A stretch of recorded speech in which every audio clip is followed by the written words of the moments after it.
കൂടിയാട്ടത്തിൽ വിജയഭേരി മുഴക്കി Kasaragod Nileshwaram Rajas higher secondary സ്കൂളിലെ വിദ്യാർത്ഥികൾ തുടർച്ചയായ 14ാം തവണയാണ് സംസ്ഥാന കലോത്സവത്തിന്റെ ഭാഗമാകുന്നത്. തെയ്യങ്ങളുടെ നാട്ടിൽ നിന്ന് എത്തിയവർക്ക് പൂരവും ഒരുപാട് ഇഷ്ടമാണ്. വിശേഷങ്ങൾ കാണാം.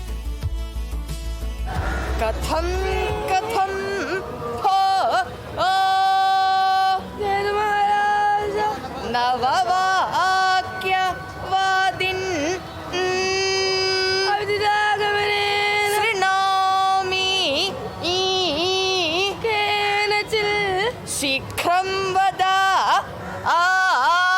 ജയരാജ കേനച്ചിൽ കേനച്ചിൽ കേന സദ്യ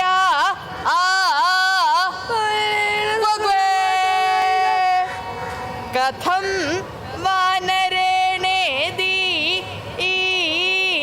ഗച്ഛ ശിഖരം.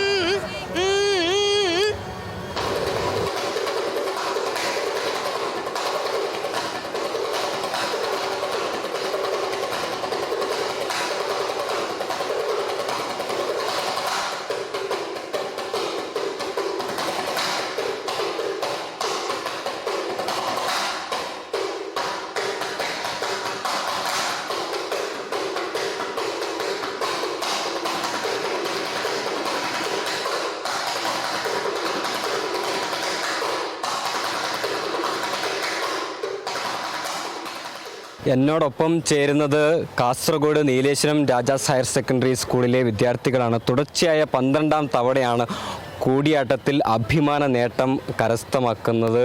ഇവരെ ആദ്യം പരിചയപ്പെടാം. പേരെന്താണ് മോൻ? ആനന്ദിത രാജ് MP. ദേവിക കെ. ആർദ്ര മാനസ. ദേവിക എസ് രാജി. നീരജ. അഞ്ജന. പാർവണ. എന്താണ് അവതരിപ്പിച്ചത്? എനിക്കൊന്നും മനസ്സിലായില്ല. നമ്മളിപ്പം കൂടിയാട്ടത്തിൽ തന്നെ തോരണ യുദ്ധം എന്നുള്ള ഭാഗമാണ് ഇവിടെ അവതരിപ്പിച്ചിട്ടുള്ളത്. റിസൾട്ട് വരുന്നത്രേ, പരിപാടി നടന്നുകൊണ്ടിരിക്കുകയാണ്. എന്തായാലും ഈ കാസർഗോഡ് നിന്ന് തൃശ്ശൂർ ഡിഫറെൻറ്റ് ലാൻഡ്, നിങ്ങൾക്ക് തൃശ്ശൂരിൽ കാണാൻ ആഗ്രഹമുള്ളൊരു സ്ഥലം വല്ലതും ഉണ്ടോ? നമ്മൾ ഇന്നലെ തന്നെ വടക്കുന്നാഥൻ്റെ മുന്നിലെത്തി. നമ്മൾ അത്രയധികം ആഗ്രഹിച്ചു വന്നതാണ്. ഇന്നലെ ലേറ്റായിരുന്നു എങ്കിൽ പോലും നമുക്ക് അത് അത്രയും ഭാഗ്യവശ കാണാൻ സാധിച്ചു. അത്രയധികം സന്തോഷം. ഇനിയും ഇവിടേക്ക് വരാൻ സാധിക്കട്ടെ എന്ന് പ്രാർത്ഥിക്കുന്നു. തെയ്യമാണോ പൂരമാണോ കൂടുതൽ ഇഷ്ടം? തെയ്യം. പൂരം. തെയ്യം. തെയ്യം. തെയ്യവും പൂരവും ഒരുപോലെ തന്നെ. തെയ്യം. തെയ്യം. തെയ്യത്തെ മറന്നുള്ളൊരു കളി വടക്കൻ മലബാറുകാർക്കില്ല. എന്തായാലും നമുക്ക് ഒരാളെ കൂടി പരിചയപ്പെടുത്താനുണ്ട്. കടന്ന് അതായത് ഈ കുട്ടികളുടെ പേരൻ്റാണ്. ഈ ഒരു കുട്ടിയുടെ അനുജനാണ്, ജ്യേഷ്ഠനാണ്.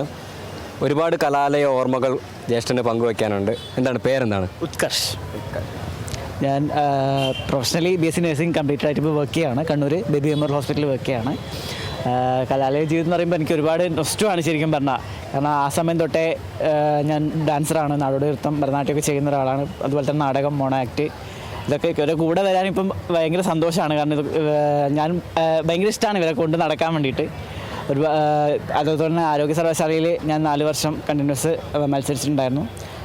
സംസ്ഥാന തലത്തിൽ തന്നെ ഒരു കലാകാരനെ സംബന്ധിച്ചിടത്തോളം ഏത് പ്രൊഫഷണലായാലും കലാകാരൻ തന്നെയായിരിക്കും അല്ലേ? തീർച്ചയായും. കാരണം നമുക്ക് സമയം കണ്ടെത്താവുന്നതേ ഉള്ളൂ കലയ്ക്ക് വേണ്ടി. എത്ര തിരക്കുണ്ടെങ്കിൽ കുറച്ച് സമയം നമുക്ക് മാറ്റി വെക്കാവുന്നതേ ഉള്ളൂ. താല്പര്യം ഉണ്ടെങ്കിൽ നമുക്ക് തീർച്ചയായും ചെയ്യാൻ പറ്റുന്നതേ ഉള്ളൂ. എന്തായാലും നീലേശ്വരം രാജാസ് ഹയർ സെക്കൻഡറി സ്കൂളിലെ വിദ്യാർത്ഥികളാണ് കേരള വിഷൻ ന്യൂസിനോടൊപ്പം ചേർന്നത്. തെയ്യങ്ങളുടെ നാട്ടിൽ തെയ്യവും പൂരവും ഒരുപോലെ ഇഷ്ടപ്പെടുന്ന കുട്ടികളാണ് ഇവരെല്ലാം എന്നതാണ് എൻ്റെ ഏറ്റവും വലിയ പ്രത്യേകത.